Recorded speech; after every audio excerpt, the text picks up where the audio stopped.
Oh, hey. Oh.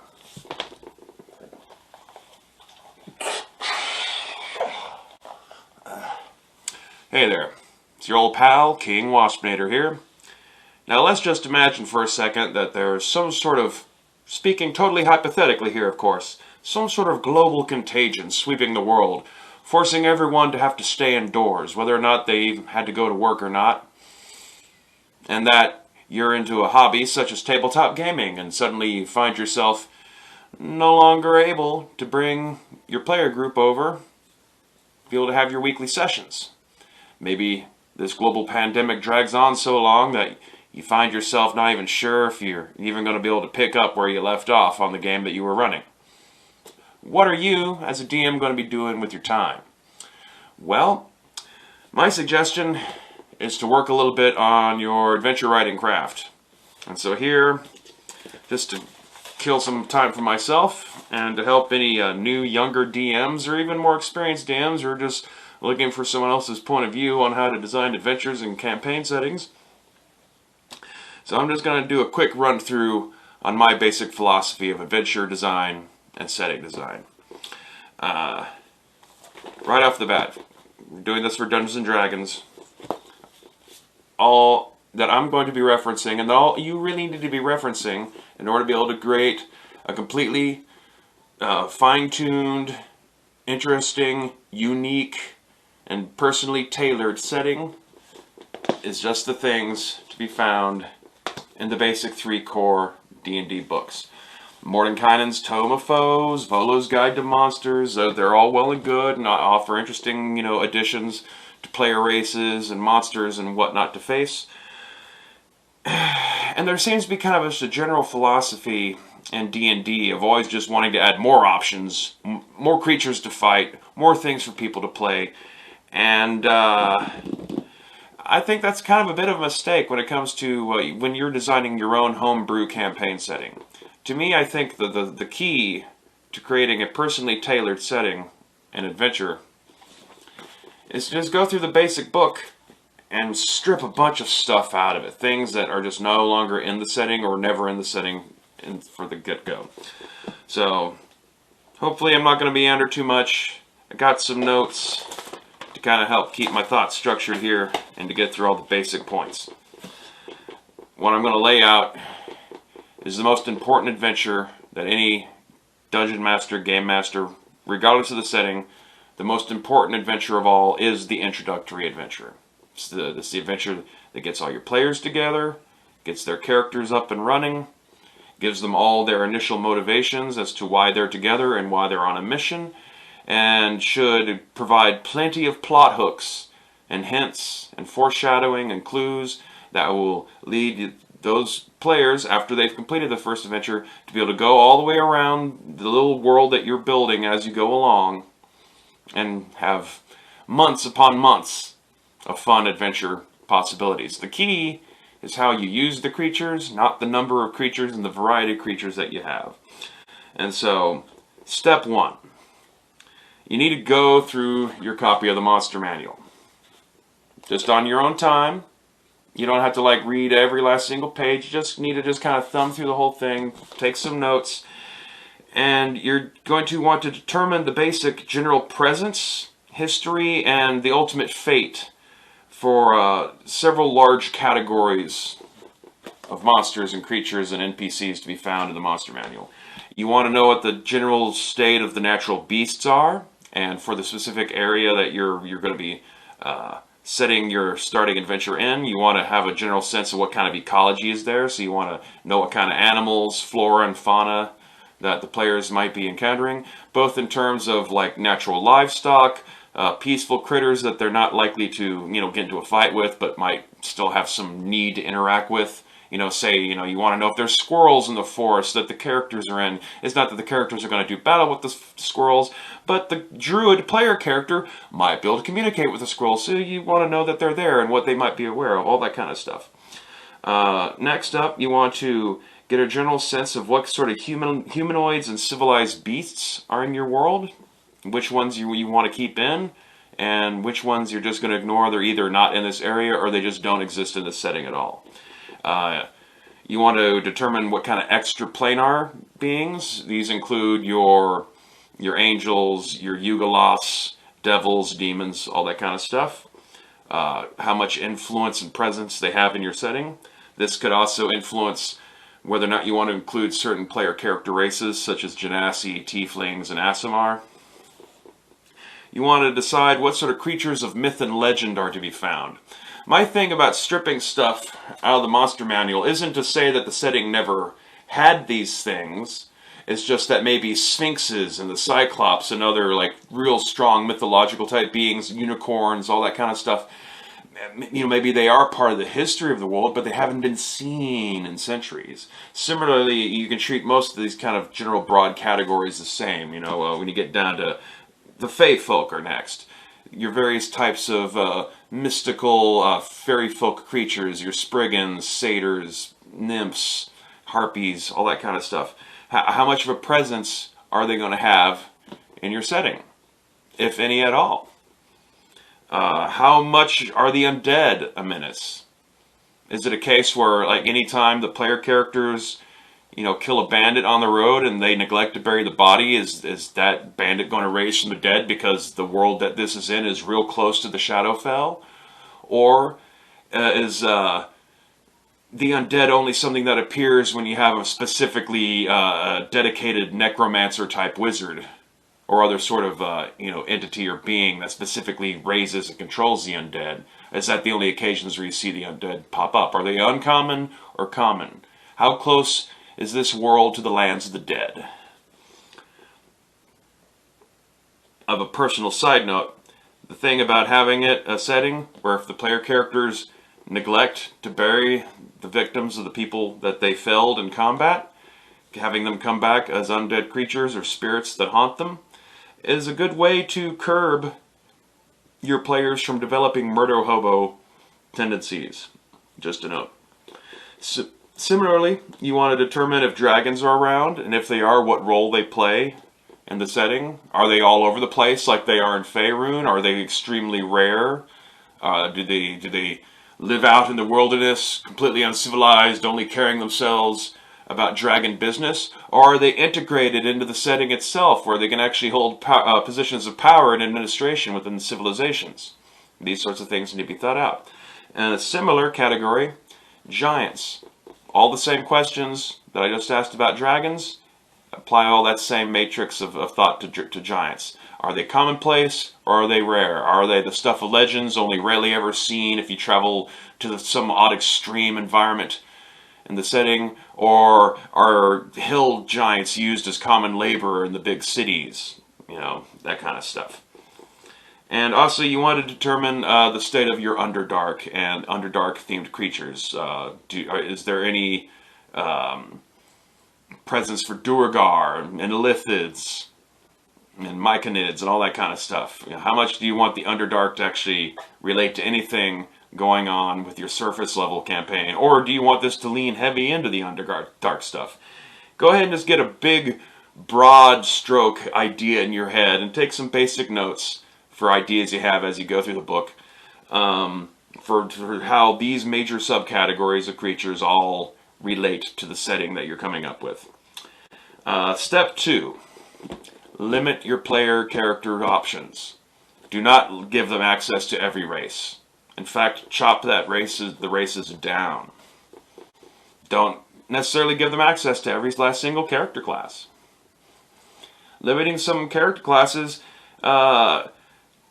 shapes how the players experience the world, and thus shapes the tone and tenor of the world. Limiting their amount of magical options makes magic seem more special and surprising and dangerous when it does appear to them. Having it too commonplace gets to a point where you might as well just be running a game set in a science fiction setting. All you're doing is substituting a commonality of magic power and magic items for technology. So these are little balances and things that you can tweak just sheerly by determining how many player character classes are available for your players to choose from, and also which races they get to play. An example of a setting I kind of like to work on is kind of a post-apocalyptic D&D setting, where it's a world that had sold itself out to the devils in the Blood War. And, you know, by having a succubus marry, you know, the king of the major empire, and then giving the king an heir who was a Cambion, and then for like 1,000 years, this terrible Cambion king ruled, and as part of this whole bond and control of this kingdom, you know, they spread infernal cults, and warlocks kind of rose to replace clerics in many ways to society during that time. But it was all a trick. You know, everyone in that kingdom, every mortal soul that died during that entire time period was sucked away and taken to Avernus to be, you know, turned into just fodder for the Minion War. And finally, at the very end, when people realized what was going on, there's a big revolt from a bunch of like primitive subhuman god cults that had survived, and also some like barbaric druids. They get together, they take down the kingdom, but it completely undoes civilization. And now, you know, you're living in this this D&D world, you know, centuries after the fall, and like a lot of the great legends and iconic things of D&D are all shadows of the past, and things that were lost during the reign of the Cambion king. There's almost no dragons left. The elves and most of the Fey folk have fled and left. And just say first, for instance, you're going to limit your player characters to only being able to play humans, tieflings, half-elves, and half-orcs. And then maybe still give them the full range of character class options, but only allow warlocks that have infernal compacts, no Fey compacts, or, you know, elder beings from beyond, or any of that kind of stuff. These are just examples. I'm not saying for you to do that, but this is just how I myself go about doing this. Also, you want to go ahead and kind of start putting into thoughts as to like what gods you do want to use in the setting, and what kind of direct influence they have. Is it just that they have a presence of cults, or do they take any kind of active interest in the affairs of the mortals going on here? These are things to go ahead and kind of start thinking. Also, in terms of guiding any characters that have clerical overtones, your paladins, clerics, and whatnot, to kind of guide them into what kind of religious order they belong to. So step 3, you want to start outlining what your introductory adventure and your starting setting are going to be. A good introductory adventure, you should be able to kickstart the entire campaign without you having to outline the rest of the campaign at all. It's basically simple. You go into the DMG. You're gonna go to the chapter on writing adventures. There's some charts in there you'll want to look at, and you will also want to look in your player's handbook, the very first chapter, and look at the charts for experience totals. Now, to write a basic starting adventure, you want to get 2 experience targets. You want to have a basic XP budget to get at least 3 player characters from level 1 to level 3 by the end of the adventure, which in this case would be a total of 2,700 experience points.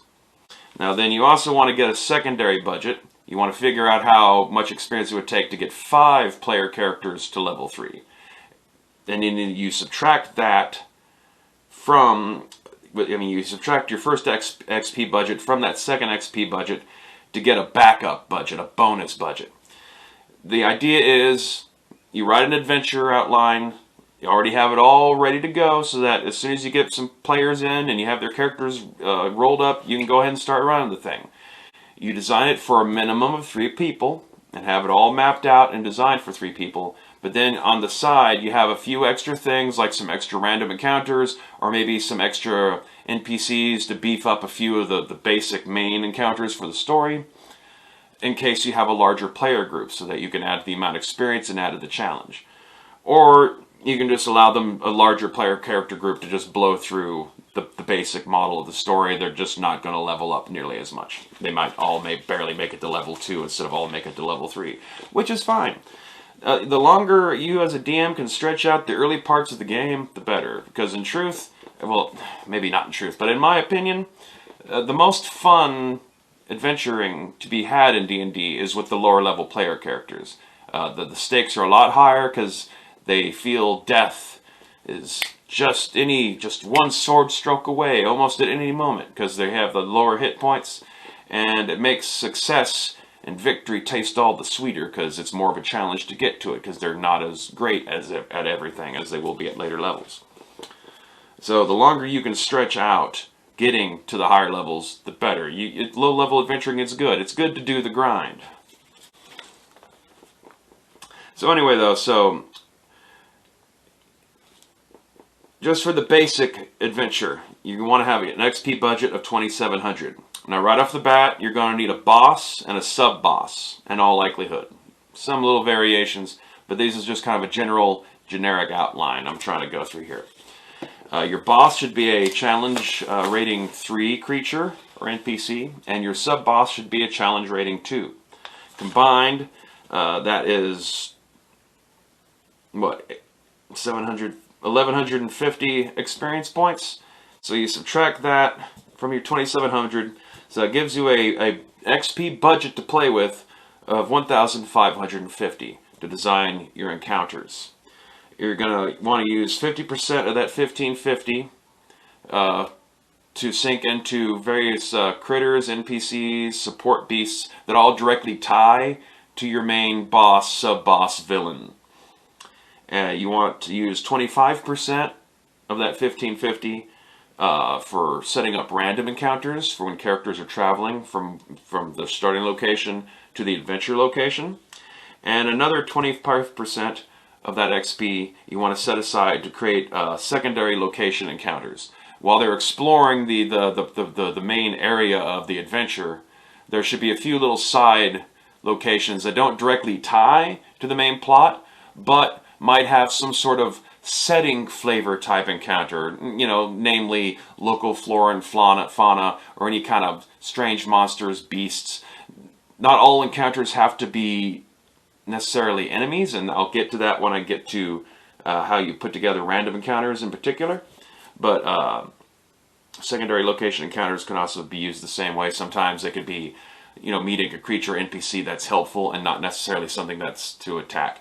But as I say, those secondary location encounters, you only want to spend about 25% of your XP budget on them. They're not necessary to the plot. They can be skipped over, but the more thorough your player character group is as exploring everything, the more XP they'll have, so that when they defeat the final big boss, it can make a big difference between whether or not they all face that final boss as level 2 characters, or if they face that final boss as level 3 characters. And then the final thing, just for your basic beginnings of an adventure outline, you want to choose an NPC or some sort of friendly creature of magic possibly, that will serve as the quest giver for the opening adventure. You want your player characters to already start off already employed by the person. And an example I like to use will have the characters have all been hired by a local sheriff to go take care of some sort of problem or threat that exists right outside of the boundaries of that sheriff's domain. That way, there's no awkward, all the characters just start off in a tavern, and you just gotta all hope that they all decide to naturally get along together and to go talk to that interesting looking bard NPC you have sitting at the bar that you need them to talk to, but that they decide to never even bother with, and they come up with their own things to go do and completely frustrate you as a DM. You can avoid all of that. At the very beginning of the adventure, they are already employed. Have it start off where they're at the sheriff's office or at the whatever the quest giver's location is, and at the very beginning is that they've already accepted it. You just state that out. You've already accepted it, and then you can have that NPC be telling them all about what they need them to go do. Give them some time to go around the starting location, get some additional equipment or any other things they might think of after they hear what the scenario is, and have a little time to think about how they want to approach it. And so, what do you do for a starting location? A starting location can be almost anything. A town or a village are ideal. A city is a little bit too large. Really exotic locations, similar to the city. The reason why a town or village is better is it should feel realistic to the players that a bunch of first level characters would have been tapped by the locals to go solve whatever is threatening them. If it's a big city, then, you know, why aren't they sending out the King's Guard or the militia or getting the Mages Guild or, like, I mean, much more powerful beings that dwell within a larger scale location? They should be handling that. Why are they just letting a bunch of first level nobodies deal with that? That's why it's best to start off in someplace small, a village or a town. The overall, though, all you really need to determine for what the location is, besides kind of a general idea of who's living there, rough estimate of the population, basic demographic breakdown, you know, 50% human, 20% halfling, 30% dwarf, that kind of a thing. And you'll need to come up with just a small handful of NPCs, not even a full handful. You just need you need your quest giver. You're going to need a location and an NPC they can buy equipment and supplies from. Limited church services, I would recommend. Nothing so full scale where dead characters can be brought back and resurrected or anything like that, but a place where they could potentially get some minor healing or some health potions or something. You don't necessarily want them having access to a full-blown magic shop right off the bat. And also you will want to have an inn or some other sort of barracks situation where the characters can rest and sleep as part of a base kind of setup. After you have a basic idea of what your starting location is and what's in it, then you start to worry about exactly what the nature of the quest that the quest giver is giving. So you need to figure out exactly how does the boss and the sub-boss that you have chosen, how do they directly threaten your starting location? Are they, you know, the leaders of a band of goblins that plans to invade the town in a big, massive, violent, bloody raid? Are they bandits that have been, you know, picking off tradesmen coming along this one little bit of road that comes to and from this location and thus disrupting its entire ability to get supplies from outside of its immediate area? Is it a cult that's, you know, infiltrating the society and is kidnapping young girls to take them off for some sort of nefarious ritual out in the woods? There's all sorts of possibilities, but it needs to be a threat that has stakes to the starting location, whether or not the player characters are from there. It's the fact that it needs to feel like it's a real threat to that location, and as to why that starting quest giver is promising gold or some other reward to get these players to go deal with the threat. The quest giver should only know just barely enough about what's going on to get the players to the location of their first combat encounter. The quest giver should not have too many specific ideas about the exact nature of what the threat is. In fact, you want to try to, at this point and onward through much of the opening segment of the game, up until they actually get to their first encounter, you want to try to use misdirection a little bit. Especially if you have a bunch of experienced Dungeons & Dragons players.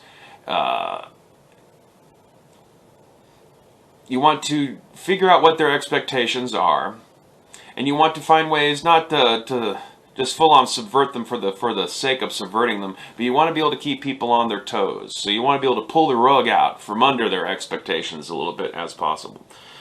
However, if the players do think to do it, when they're in town or village or whatever your starting location is, and they're dealing with some of the other NPCs that are selling supplies or church services or whatnot, if the players ask about the threat to those NPCs should be able to dole out little bits of info or even more misinformation. You should predetermine what those NPCs might know about this threat ahead of time as much as possible.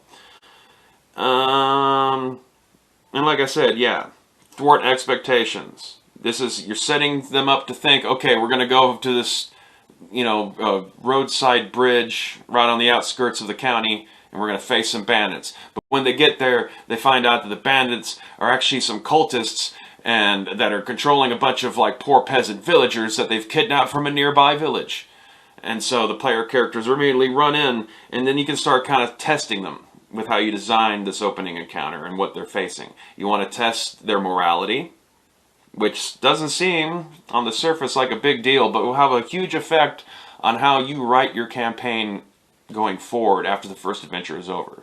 Because you need to get a good sense of, as I've said before, you want to know if these guys are going to be heroes or are they going to be murder hobos. Are they just going to kill everything in sight? Or are they actually going to try to think tactfully? Are they going to try to negotiate? Are they going to try to use stealth? Or are they just going to go running and screaming with their weapons drawn and a swath of red violence away from treasure and reward? You want to design your opening encounter with tactics in mind. You want to put a little thought into exactly how the location is set up. Any ways you can bottleneck the character's movement from one point to another across the location is good. A bridge across a river, a canyon, anything like that is helpful. And yeah, you can't just allow it to only be something that can be completed as a combat. Combat should be the most obvious, and obviously this is a chance to, especially if you have new players involved, to give them a taste of what the combat system is like and see how well they're going to handle it and, get people used to things. But there should be ways built into this opening encounter where the players can complete the encounter through either using stealth or negotiation in terms of getting the enemies to surrender, give up, or to get some sort of critical information out of them that helps reveal what the further mystery is. And that is, I guess, the key thing that has to be in this encounter, beyond any bits of treasure or what kind of critters that they end up fighting, is they have to get a vital clue that will then lead them to the adventure threshold.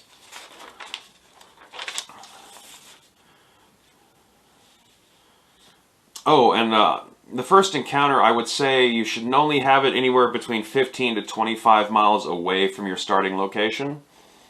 Characters travel up to a day away to get to that first encounter, but not much further, and not too much closer. You don't want to be too easy for them. You want the characters to have to think after they've completed that first encounter. Do we want to go back to the starting location and report and get some more supplies now that we've learned a few more things?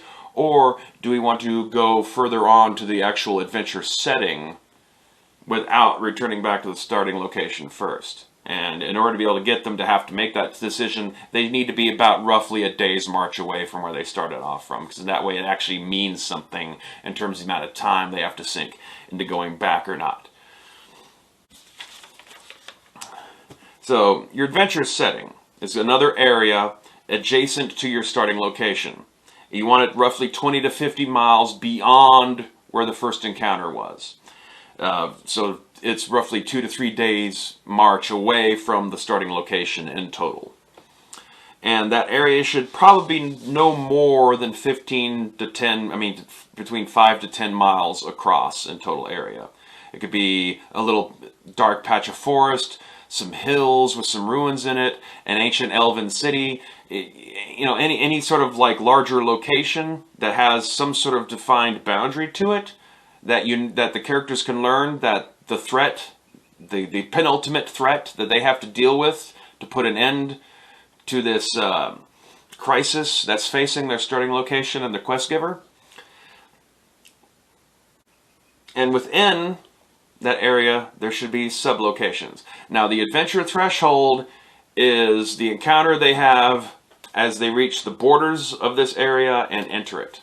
It could be it's something literal, as there being like a wall or fortification that they have to face and get past.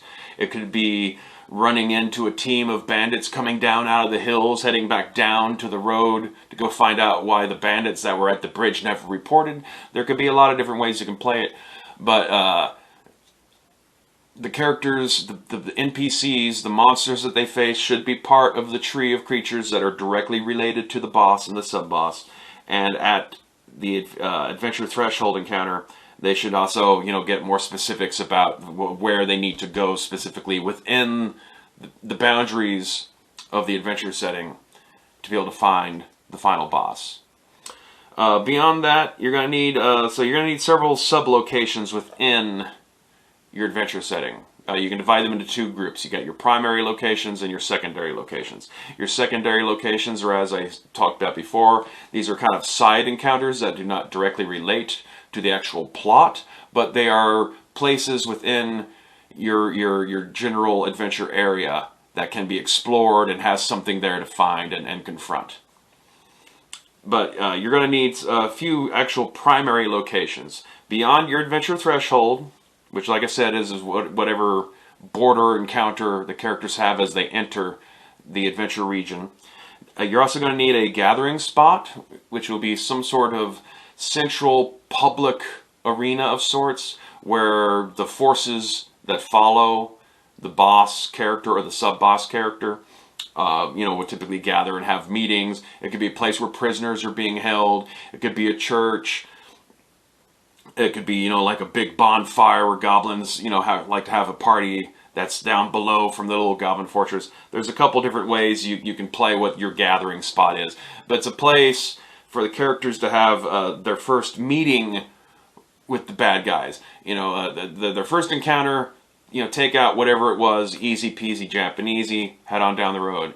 Your adventure threshold should also should be a relatively medium level encounter, about roughly 150 XP for a 3-player group. Just enough to get a taste of the danger, but make them feel like, okay, yeah, we can take this. Their first meeting the enemy when they reach the gathering spot location should be their first indication that, oh, this is going to be tough, and we're going to have to, think, keep our fingers crossed, and actually, knuckle under and pay attention to what we're doing, because this isn't just going to be a cakewalk. It's a chance to be exposed to the full might. It might be an excuse for the characters to meet the main villain, but have them leave, and, the characters have to deal with the chaos with what other followers are there at the gathering spot, and so they can face the boss again later. So anyway, after you deal with your gathering spot location, you'll have to have a fortification for the characters to get through to reach the bosses. The fortification could be a literal fort, it could be a ruined castle, it could be an unruined castle, it could be a series of tunnels or caves, a proper dungeon. It has to be some sort of structured location that, like I said, it's a bottleneck kind of thing. It forces the characters to have to go through a narrow channel, face threats as they get through the fortification, because the fortification will have defenses directly tied to the boss. And either once inside to the center of the fortification, or once they get beyond the fortification, they will find the sub-boss and big boss lairs. Now, it's up to you whether or not you want the sub-boss or the big boss to be the primary villain. The big boss is basically just the strongest thing they will fight, and it's possible that that could also be the thing that's in charge of this little faction that the characters are dealing with. Or the big boss could just be the big lumbering super creature that's under the control of the nefarious but more intelligent sub-boss. Or the sub-boss can just be a trusted lieutenant for the leading big boss. It's up to you.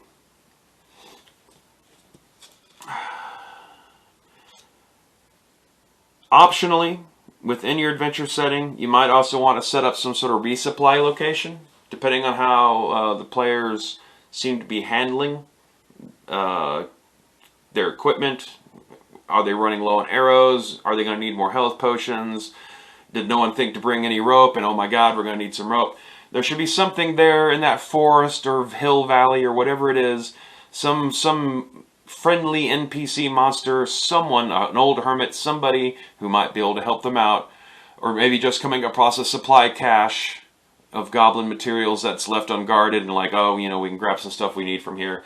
Give them some chance to resupply on the fly in a limited fashion before moving into the final confrontation phases of the adventure.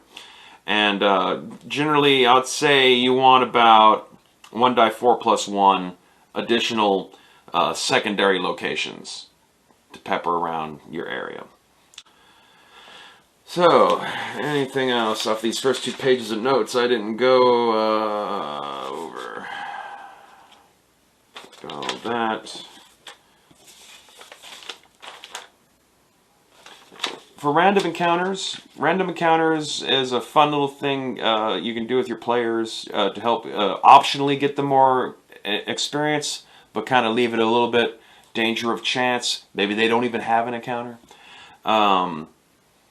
I generally say you should have 3 per day of travel. You should have a random encounter roll in the morning, a random encounter roll in the afternoon, and a random encounter roll in the evening, but only while characters are traveling. Having random encounters at a fixed campsite location, I mean, it's doable, but it's not really necessary, especially for a starting adventure. You don't want to like overburden the players with too much going on too fast. But it's a way to give them a chance to earn a bit more XP and to kind of vary things up. The way I like to do it is I let the players roll a die. If you got 3 players, that dice will be a die 6. If you got 4 players, a die 8. Or if you got 5 players, a die 10. Now I'll write down a little list of encounters. We're just going to go with the 3-player options. So say you have your lead character, the one who's taking point, or the one who's driving the wagon, the one who's in charge of the forward motion of the group. Have them roll for the random encounter. They're going to roll a dice 6. If they roll a 6, no encounter. If they roll a 4 or 5, they have a friendly encounter. If they roll a 2 or 3, they'll face some sort of basic foe. And if they roll a 1, they will have an extremely deadly encounter with some sort of local monster that could potentially kill at least one of the player characters and force them to have to retreat. As you scale up with more players, you use a larger sided die, so they'll have slightly different odds on hitting a friendly encounter, a no encounter, or a foe encounter. But you always want to have the die roll of 1 be your deadly encounter and a die roll of 6 be no encounter. Now, as the characters travel through a region and crisscross it, every time they have an encounter off that list, say you roll 3, after they've had that encounter, strike what you have under slot 3 off the random encounter. When they go back through that same area and roll again, if they roll a 3, that's also a no encounter, and if they roll a 6, that's a no encounter. Whatever it is that they previously rolled will add to the amount of no encounters as they clear out the area of potential opponents. So, as I said before, you're going to have 2 XP budgets. Your basic budget for the main adventure is going to be 2,700. That'll get 3 characters up to level 3. And you have a secondary budget of 1,800. This is bonus experience to add additional encounters or additional reinforcements to existing encounters as needed if you have 4, 5, or more player characters. As I said, after you subtract the XP totals for your challenge rating 3 boss and your challenge rating 2 sub boss, that will leave you with a basic adventure budget of 1,550. Now, as we break these things up into subcategories, my recommendation is to always round up a little bit. There's a possibility, because of some encounters being location-based or because of the random encounters, that player characters might not necessarily get or find all the possible experience that they can. So fluffing up encounters here and there by a few points, rounding up from 175 XP to 200 XP, that ain't going to hurt anybody. But as I said, though, you want, of your remaining XP after you've subtracted your bosses, you want roughly 50% of it to be for enemies that directly support the boss villain, 25% for random encounters, and 25% for your setting flavor encounters at secondary locations. You're going to have a basic encounter tree. You'll have that written down. This will kind of help give you a basic blueprint to keep the adventure running as you're going through. Characters wrap up first encounter. Okay, so what's next? This way, if you have your encounter tree just kind of jotted down, you'll already have something prepared, so you know what to keep telling your players to get them to go. Okay, then we go over here and do this, and we go over there and do that. So you're going to have your encounter tree is going to be the starting point. Then there's going to be your first combat encounter. After that, random encounters as they travel to the adventure setting. Adventure threshold encounter. Possible secondary location encounters within the adventure setting. The meeting the enemy encounter at your gathering spot. You're going to have an assault the stronghold encounter as the characters push their way through whatever sort of fortification that you're having in your adventure setting. And then either they're going to face the big boss and then the sub boss, or they will face the sub boss and then the big boss. Whichever one is the actual true leading villain of this, you want to have them be the last thing that the characters fight. Now, if you're using your big boss just as a hulking monster that's actually under the control of your sub-boss, who's, you know, like say a cultist or something like that, you want to have them go ahead and face the big boss first. After they defeated him, they can then unlock and get to the sub-boss's lair, and potentially, since by that point they've just defeated a creature even more stronger than them, this is a good opportunity if you want to have a NPC villain that the characters actually take custody of and capture and to take back as a prisoner, as opposed to just slaughter everything in sight. If you're going just more for just like combat and yucks and not worrying about, you know, taking prisoners kind of scenario, then go ahead and have your sub boss just be, you know, like a leading lieutenant, and the big boss be the big bad that you fight at the end. It's maybe a bit more climactic that way, but having the sub boss be the actual villain gives you a potential for further plot threads to keep developing as adventuring goes on beyond the conclusion of the first adventure. Now, for your bonus XP budget, in case you have 4 or 5 players end up showing up instead of just 3. Like I said, that's a total of 1,800 extra experience points to add for additional encounters. 50% of that, a total of 900 XP, you will want to just make to have even more potential random encounters. This is also part of why I say that the adventure setting should be a day or 2 beyond where the first encounter is. That way, if you have a smaller group of only 3 people, then only have it be 1 day beyond, like an extra 20 miles, enough to get them 3 potential random encounters before they get there. But say you have a group of 5 players, then make it 50 miles beyond where the first combat encounter was located before they get to the adventure threshold. That way they have a chance for up to 6 random encounters. And this is a way you can build more experience into the game. You want to use roughly 450 experience out of that 1,800 for additional secondary locations for your adventure setting on top of the ones you've already determined for the basic 3-person adventure outline. And then another 450 experience to add some additional reinforcements to primary encounters. Maybe a couple extra animals, an extra strong creature here and there, just to up the challenge a bit. You can hold off as a DM before nailing this down until you've already seen what your player characters are and how they're handling things, just so you can specifically tailor the challenge for them so they feel like they got something that is directly relevant to their character's classes, abilities, or skills or whatnot, or makes them feel like they've done something important and have faced something that strikes them on a personal note. Also, you will want to roll for 3 treasure hoards, 3 major treasure hoards out of your DMG, plus 1 additional treasure hoard for each character beyond 3 players. So if you're rolling for 4 players, you will want to have 4 treasure hoards. If you have 5 treasure hoards. But the basis, roll for 3 treasure hoards.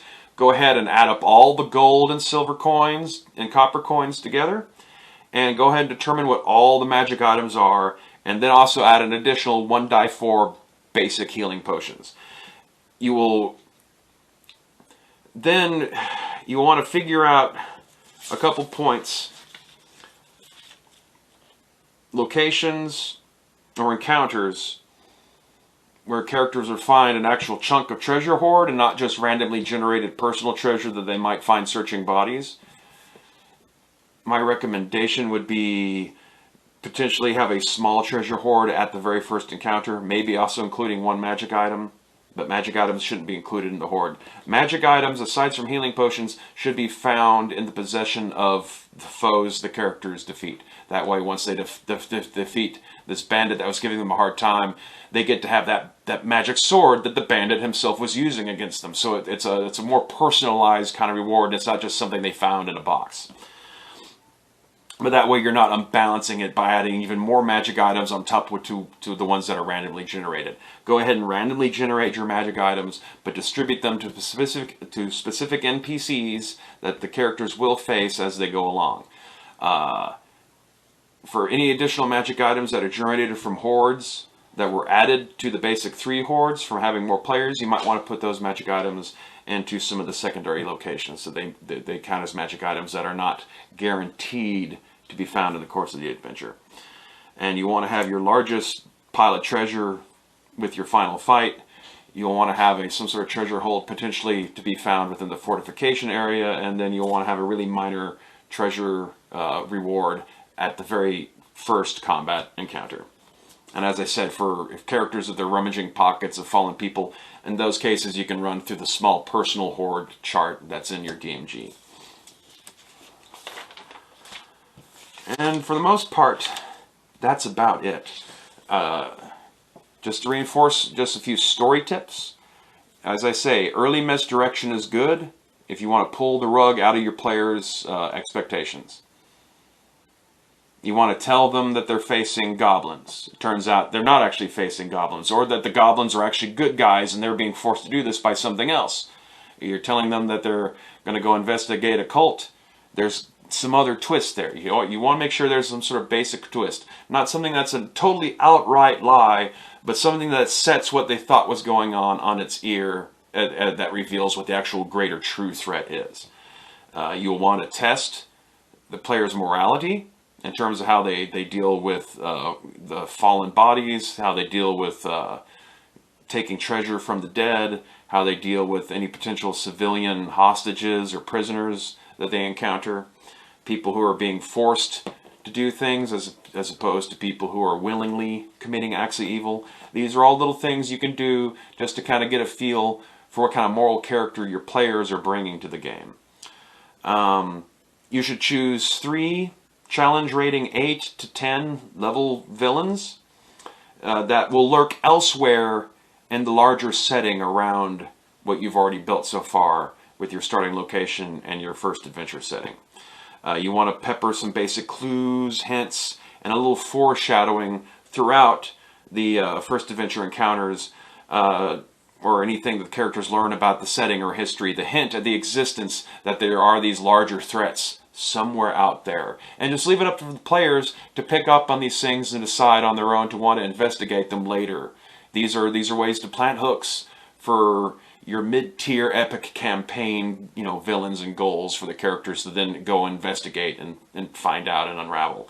And you'll want to add one more, a challenge rating 10 to 13 villain that directly ties to the nature of the introductory adventure's main villain, your big boss or your sub-boss. You want to have them have something higher up in power that's far behind the scenes. However, you do not want to be specific about where it's located and be very vague about your references.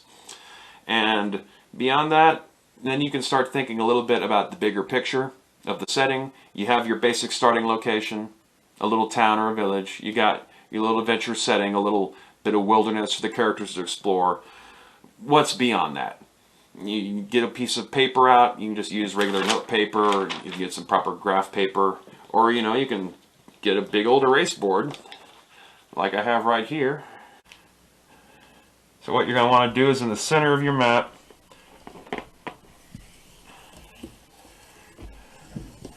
your basic map should be about 200 miles across.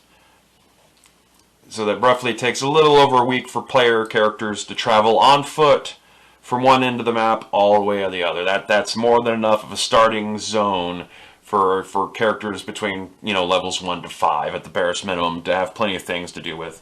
And in the very center of that map, you'll put your starting location and then however far away your adventure setting is. And so after that, you need to start determining what's to the north, what's to the east, what's in the south, what's in the west. And there's a couple of basic things that pretty much any little basic starting setting needs beyond your starting town. You should have some sort of noble city-state. You should have some sort of rogue city-state. You should have some sort of non-human kingdom. And you should have 1 or 2 major wilderness areas. Beyond that, you can, of course, add all sorts of other additional kingdoms, towns, societies, barbarian tribes, all other sorts of stuff. It's also good for, at least for your basic area here, to kind of know what are your primary cults, guilds, and knightly orders and other factions that have influence over this region and that the common folk that the player characters are going to interact with will believe in, venerate, or follow. And I guess that's basically it. Basic outline of how to start a D&D campaign off relatively easily without having to buy a ton of extra supplements, just using the stuff from your basic books, your basic monster manual, your basic player's handbook. So good luck, guys. And, I don't know. Guess you see ya when the Corona apocalypse is finally over. And I can finally start running games again and putting them on my channel. In the meantime, I don't know. I guess I have to come up with other kind of gaming content to put on here just for the sake of putting stuff on here. If you have any suggestions, feel free to leave something in the comment description below. Hit like and subscribe, all that kind of good stuff. And until next time, stay waspinated.